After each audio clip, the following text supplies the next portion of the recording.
Pemandu wanita mengaku tidak bersalah di Mahkamah Tinggi di Kuala Terengganu pada 20 April atas pertuduhan cubaan membunuh sehingga mendatangkan kecederaan kepada seorang penuntut Universiti Teknologi Mara UiTM Dungun pada Oktober tahun lalu. Tertuduh Nurizan Ismail 50 tahun membuat pengakuan itu selepas pertuduhan dibacakan di hadapan Hakim Datuk Hassan Abdul Ghani.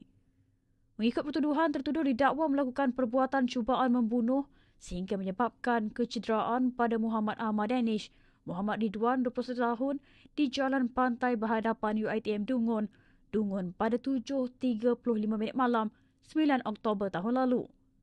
Tertuduh yang didakwa mengikut Seksyen 307-1 Kanun Keseksaan berdepan hukuman penjara sehingga 10 tahun dan boleh dikenakan denda, dan jika perbuatan itu menyebabkan cedera, boleh dipenjara hingga 20 tahun jika sabit kesalahan.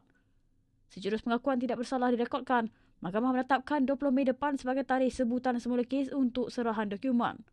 Pendakwaan dikendalikan Timbalan Pendakwa Raya Muhammad Khairuddin Idris manakala tertuduh diwakili Peguam Muhammad Syahid Mat Yusof.